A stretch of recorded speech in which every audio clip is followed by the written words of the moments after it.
안녕하세요. 생존자입니다. 제가 한 달 전쯤에 미국 상업용 부동산 시장이 심상치 않다라는 내용으로 영상을 올린 적이 있었는데요. 그 당시에는 이 상업용 부동산에 대한 얘기가 그렇게까지 많이 나올 때는 아니었었거든요. 그래서 언론에서도 이제 조금씩 그 미국 이제 주요 언론에서 조금씩 나오고 있는 상황이었고, 한국 언론에서는 이제 거의 얘기가 많이 안 나왔었죠. 이제 유튜브도 그 당시에 영상들이 이제 거의 없었는데 최근 한 달 사이에 굉장히 많은 변화가 있었죠.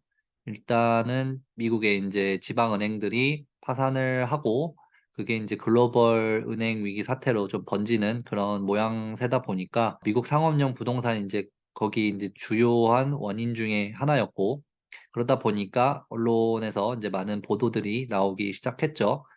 그리고 또 유튜브 영상들도 인제 또 굉장히 많이 나왔더라고요. 그래서 자세하게 설명을 하고 굉장히 유익하고 좋은 영상들도 많은데, 제가 이게 쭉 훑어보니까 하는 얘기들은 거의 다 비슷하죠. 이제 미국 상업용 부동산이 이제 왜 문제고 앞으로 인제 "시장이 하락할 거다." 이런 식의 인제 메시지가 들어가 있습니다. 저는 좀 다른 관점에서 접근을 해 보려고 합니다. 인제 왜냐하면 다른 인제 같은 얘기를 하고 특히 주요 언론에서 안 나오는 얘기들을 제가 또 항상 하려고 노력을 하기 때문에 이제 다른 관점에서 또 이거를 볼 수 있어야 되거든요. 이 상업용 부동산에 대해서 또 얘기를 해볼 건데, 이제 "은행이 가장 큰 타격을 받는다."라고 알려져 있죠. 그리고 실제로도 그렇습니다. 그치만 이게 은행이 아니라 사실은 다른 곳에서 터질 가능성이 굉장히 높다라는 게 이제 제 생각이고요.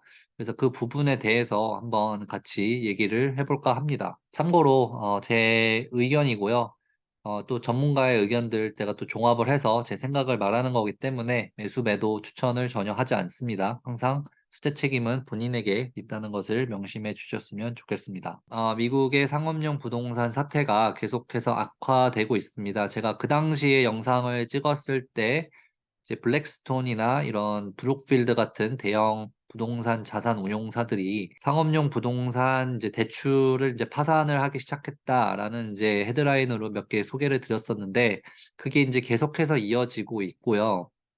이제 추가로 파산이 나오고 있는 상황이죠. 또 중간에 보시면 인제 브룩필드가 "again" 이라는 말이 나왔죠. "또 파산을 했다." 뭐 말로는 괜찮다고 하는데 이제 계속해서 파산이 나오고 있는 모습이고요. 웰스파고가 인제 미국의 아주 큰 은행이죠. 대형 은행인데 거기서도 경고를 하고 나섰습니다. 근데 이제 웰스파고 같은 경우에는 인제 뱅크 오브 아메리카랑 같이 대표적인 미국의 시중 은행이거든요. 그래서 상가 대출이 굉장히 많습니다. 그리고 또 투자도 많이 하고요. 그러다 보니까 얘네들도 지금 굉장히 타격이 클 것으로 보입니다. JP 모건이나 골드만 같은 데들은 이제 쪼끔 얘기가 다르죠. 걔네들은 인제 이런 대출보다는 투자은행이기 때문에 IPO 쪽이나 그런 금융시장 쪽에 더 영향을 많이 받죠. 그래서 이쪽은 쪼끔 덜하고, 웰스파고는 그래서 직접 투자한 것도 많고 이제 CMBS 제가 지난번 영상에서 소개해 드렸던 CMBS 쪽도 얘기가 많이 나오고 있습니다. 그러다 보니까 이런 좀 헤드라인을 볼 수가 있는 거고요.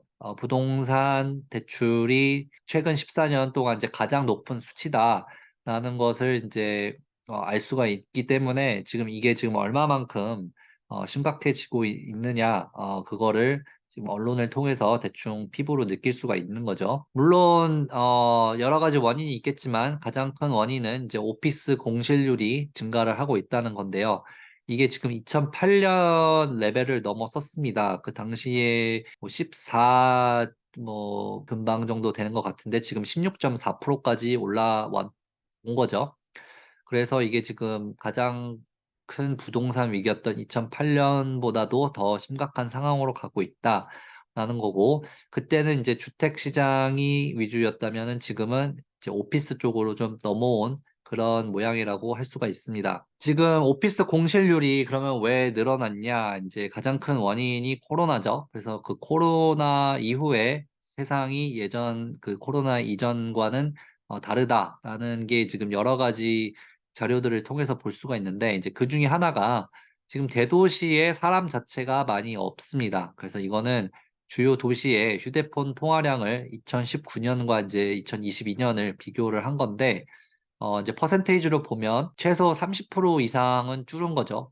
그래서 이제 로스앤젤레스가 제가 지금 LA에 있는데 LA도 지금 보면은 확연히 느껴지거든요. 제가 LA를 뭐 그렇게 자주 오는 편은 아니지만 그래도 인제 1 년에 한 번씩은 꼭 오는데 지금 LA도 나가 보면 상가 공실도 굉장히 많고 확연히 좀 줄었다는 게 느껴집니다. 다만 교통 체증은 오히려 더 심해진 것 같기도 하긴 한데 어쨌든 그 도심 안에 있는 사람들 자체는 좀 줄었다라는 게 많이 느껴지고요. 상업용 부동산에 관련된 내용들이 지금 언론을 통해서 많이 나오고 있는데 그 내용들을 인제 쪼끔 정리를 해 보자면요. 이 지금 파산이 계속 이어지고 있는 이유 중에 하나가 인제 코로나로 지목이 되는데 그 코로나가 그러면 어떤 역할을 했냐. 일단 유동성이 굉장히 많이 풀렸죠. 2008 년부터 2020 년까지 푼 돈보다 2020 년과 2021년 푼 돈이 훨씬 더 많습니다. 그러니까 인제 얼마만큼 돈이 풀렸는지 알 수가 있고 무분별하게 인제 투자가 인제 남발이 된 거죠. 그중에 하나가 이 오피스 상가들이었고 코로나가 끝나면 다시 원래대로 돌아올 것이다라는 거를 인제 전제로 당시에 인제 오피스 투자들 인제 굉장히 많이 했었던 건데요. 근데 인제 이게 문제가 생긴 거죠. 돈을 그렇게 많이 쏟아부었는데 그 당시에는 저금리의 인제 제로 금리 수준이었고 그게 인제 작년부터 금리 인상이 역대급으로 빨리 오르기 시작합니다. 빚이 많으면 당연히 금리가 치명적일 수밖에 없죠. 근데 이 상업용 부동산 같은 경우에는 주택과 비교해서 변동금리가 대부분이기 때문에 인제 debt rollover라고 하죠. 다시 그 빚을 만기를 인제 연장을 했을 때 인제 다시 그 계약을 재계약을 하는 거죠. 그때 갑자기 치솟는 비용 때문에 인제 감당이 힘들어진 겁니다. 이 갑자기라는 게 왜 중요하냐면 금리 인상이 만약에 뭐 0% 에서 5% 까지 이렇게 1년 동안 갑자기 일어난 게 아니라 몇 년에 걸쳐서 천천히 올라갔으면 아마 이렇게까지 위기가 심각하지 않았을 거예요. 근데 금융시장에서는 항상 이 rate of change라고 하죠. 변화량을 잘 지켜봐야 됩니다.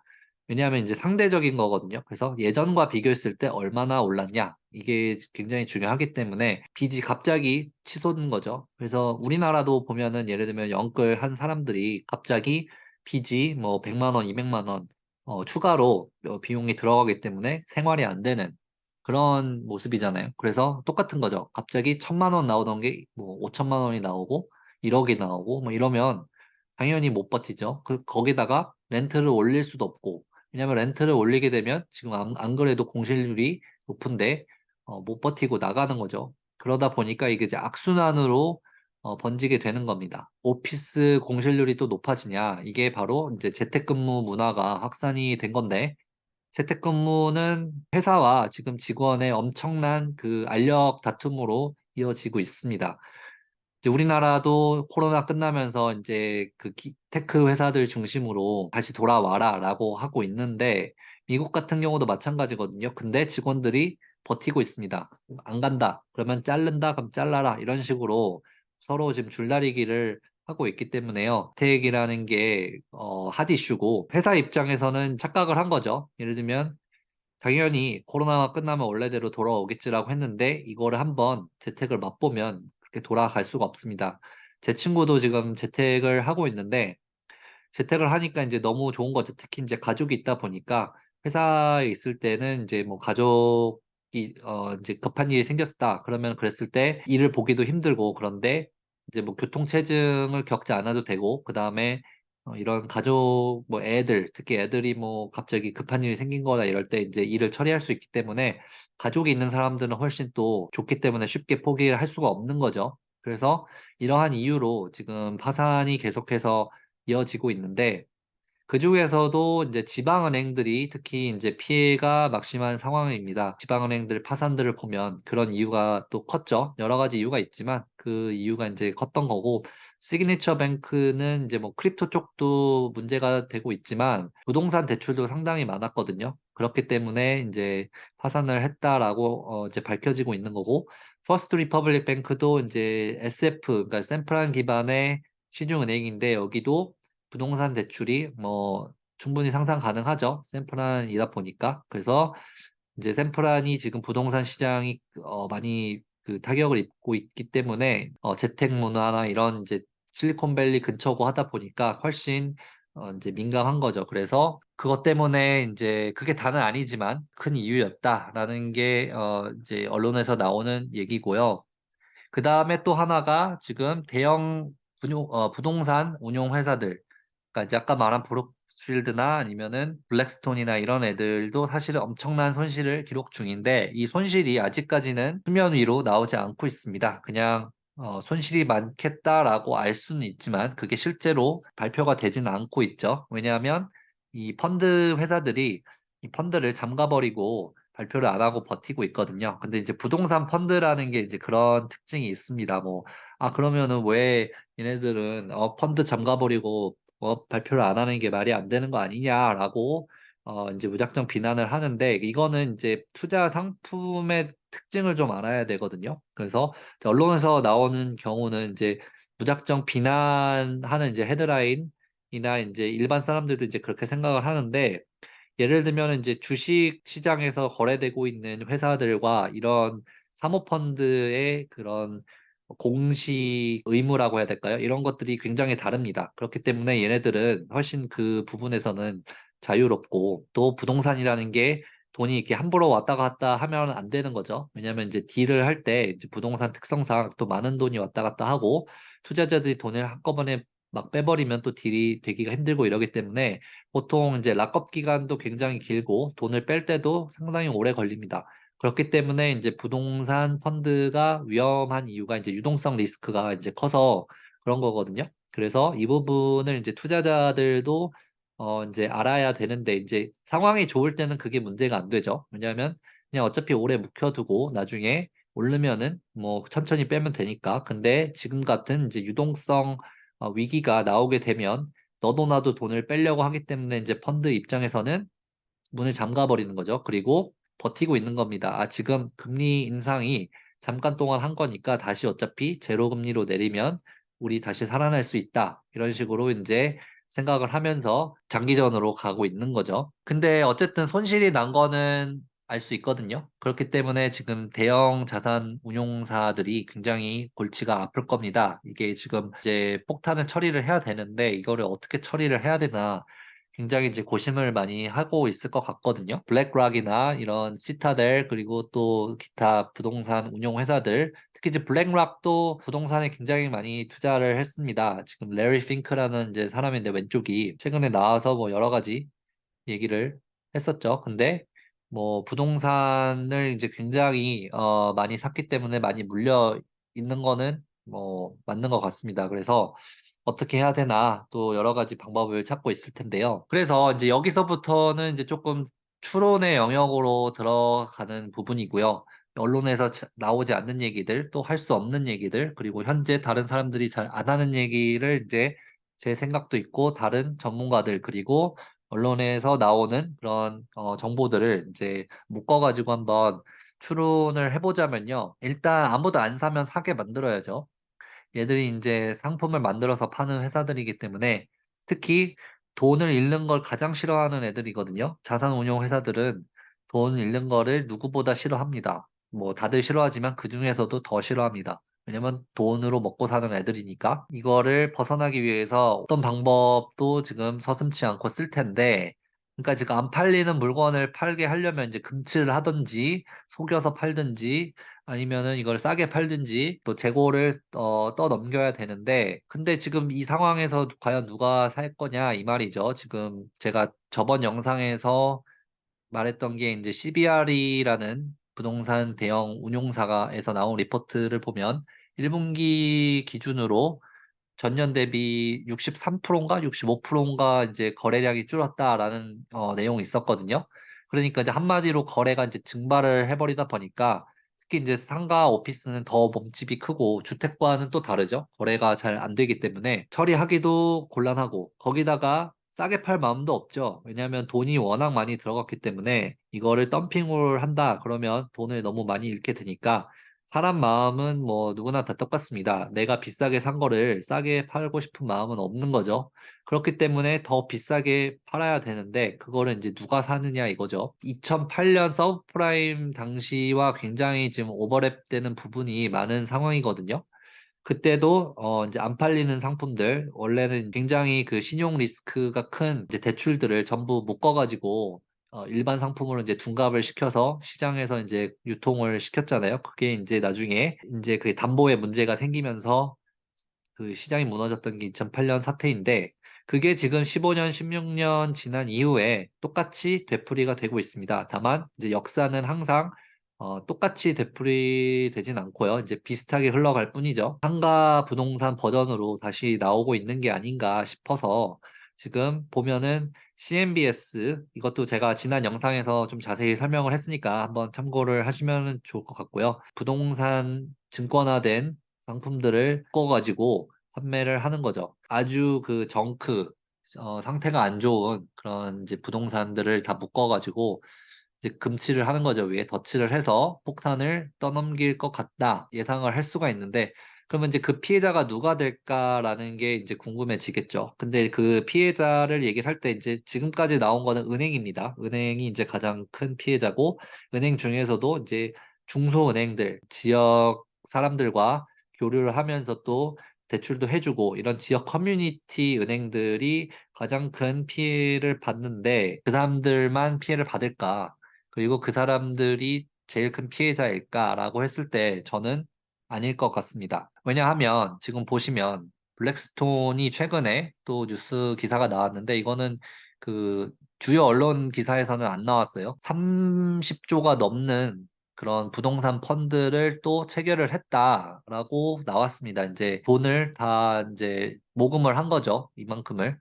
근데 그 투자자들이 누구냐 봤더니 제가 줄치어 논 데를 보면은 Teachers Retirement System of Louisiana. 그러니까 얘네들이 사학연금 뭐 이런 건가요? 이제 교사들 은퇴하면은 연금으로 보통 생활을 하는데 이제 교사들이 일하는 동안 연금을 이제 세금을 걷어서 그거를 운용을 해서 나중에 교사들이 이제 연금으로 먹고 살 수 있게 하는 이제 기관이거든요. 그게 이제 Teachers Retirement 플랜인데 걔네들이 지금 그 메인 투자자라고 나온 거죠. 이제 루지애나가 있고 아르칸사도 있고 이제 오클라호마도 있고 그 다음에 또 캘리포니아 스테이트 티처 리타이어먼트 시스템 이제 캘스타즈라고 해서 캘리포니아는 저도 이제 조금 알고 있습니다. 제가 예전에 일을 했을 때 이제 이쪽 관련 일을 또 했었기 때문에 이쪽은 제가 조금 친숙하고요. 5천억이 넘는 돈을 여기다가 이제 때려 박았다라는 게 나오는 거죠.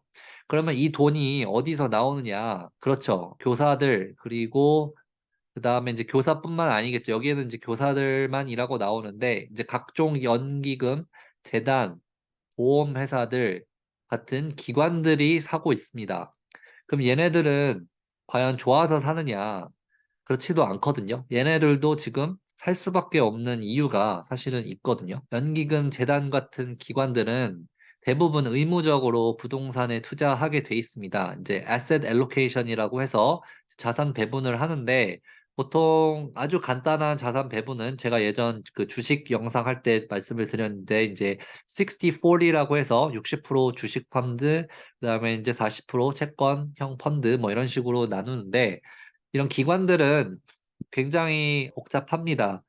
자산 배분이 일반 사람들과 같지 않겠죠. 그러다 보니까 아주 여러 가지 유형의 자산들에 투자를 하는데 그렇기 때문에 이제 부동산에도 의무적으로 거의 투자를 하고 있습니다. 왜냐하면 부동산이 이제 잘 될 때는 또 많이 올라가고, 그 다음에 이제 롱텀이죠. 그러니까 아주 장기 투자로 보통 많이 하기 때문에 이런 기관들은 항상 장기 투자자들이거든요. 그렇기 때문에 이제 부동산에 투자를 하고 있고, 그래서 이제 배분율은 물론 기관마다 조금씩 다르겠지만 아무리 적어도 10%에서 15% 정도는 투자를 합니다.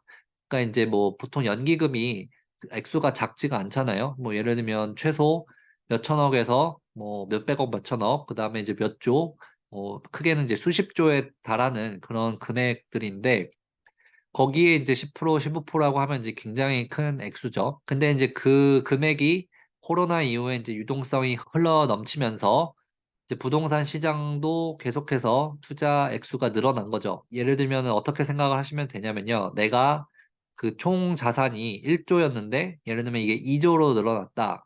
그러면은 원래 배분율이 10%라고 치면 1조에 10%면은 1000억이잖아요. 근데 이게 내 자산이 올라가지고 2조가 됐기 때문에 거기에서 이제 10%면 2조가 된 거죠. 그러니까 1조를 추가로 부동산 시장에 투입을 한다라고 보시면 되겠습니다. 그래서 투자 자금이 이제 엄청나게 흘러 들어간 거죠. 이 부동산 펀드 운용사들이 덤핑을 하기에 가장 좋은 애들이 이런 애들이죠. 일단은 액수도 큰 데다가 이렇게 가리기도 좋죠. 그러니까 은행들은 바로바로 티가 나는데 이런 기관들은 보통 언론에서 그렇게 큰 관심도 안 가지고 저는 이쪽에서 이제 예전에 근무를 했었기 때문에 알고 있거든요. 근데 잘 모릅니다, 사람들이. 그렇기 때문에 이제 눈 가리고 아웅하기 정말 좋죠. 그리고 덤핑을 해놓고 이제 쓱 가려버리면 안 보이게 되는 거죠. 대형 운용사들이 지금 이런 기관을 통해서 아주 질이 나쁜 CMBS 이제 상품들을 전부 덤핑을 시키고 있다라고 생각을 합니다. 그게 지금 아까 나왔던 블랙스톤이 추가로 30조. 그러니까 지금 살 사람이 없잖아요. 근데 그 30조가 어디서 났냐라고 보니까 이제 그런 기관들이 대부분 살 수밖에 없다라는 걸 이용해서 거기다가 지금 덤핑을 하고 있는 거죠. 그래서 지금 제가 말씀드린 부분이 이제 그 펜션 펀드, 이제 우리나라로 치면 이제 뭐 국민연금 같은 또 아니면 뭐 대학 연기금 같은 그런 애들이 투자하는 비율이 계속해서 늘고 있습니다. 이게 2020년 이후에 확 늘어난 거는 이 유동성이 늘어나면서 그렇게 늘어난 거라는 거를 이제 생각을 하시면 되고요. 이번 지금 부동산 위기의 끝이 어떻게 될까 조금 생각을 해보면요. 단순히 시장이 떨어지는 게 아닙니다. 시장은 당연히 떨어지죠. 그건 뭐 당연한 거고. 근데 2008년에 지금 주택 시장에서 일어났던 일들이 지금 상업용 부동산 시장에서 일어나고 있는 거잖아요. 근데 이제 그 당시에 결말이 어떻게 났냐. 이제 똑같은 영화라고 한다면 그 당시의 결말은 대형 은행들이 파산을 하기 시작하면서 결국에는 정부가 국민의 세금을 이용을 해서 이제 탈포라는 프로그램을 만들어서 유동성을 공급을 했고 부실한 유동성을 메꿔준 거죠. 그 당시에 엄청난 여론의 반대가 있었습니다. 왜냐하면 은행들이 자기들이 욕심 부리다가 그렇게 된 거를 왜 국민의 세금으로 메꿔가지고 살려주냐. 심지어는 그걸로 인해서 더 부자가 됐죠. 이제 워런 버핏도 그 중에 한 사람입니다. 그 워런 버핏도 그때 아주 혜택을 본 사람 중에 하나고 제가 또 지난 영상에서 말씀을 드렸고요. 근데 이제 은행이라는 거는 자본주의 시스템의 핵심이기 때문에 은행이 망하면 전 사회가 망하기 때문에 데미지를 최소화하기 위해서 결국 피 같은 국민의 혈세로 지원을 한 건데 근데 이번에 똑같은 일을 하기는 쉽지가 않을 겁니다. 이번에 은행들이나 만약에 이런 펀드들이 망하잖아요. 그러면은 그때처럼 세금으로 구제하기는 어렵겠죠. 여론도 좋지가 않고 지금도 좋지 않은 상황에서 아마 걷잡을 수가 없을 건데 근데 만약에 은행이 아니라 이런 은퇴연금이나 사학연금 같은 연금이나 이제 보험회사, 내가 보험을 받아야 되는 보험회사가 망한다. 그렇게 된다면 이건 어떨까요? 동정론으로 어필을 할 수가 있겠죠. 아니, 교사들이 이 펀드가 망하면 그 연금을 못 받아가지고 거리에 나왔는다. 이런 식으로 이제 감정적으로 어필을 하겠죠.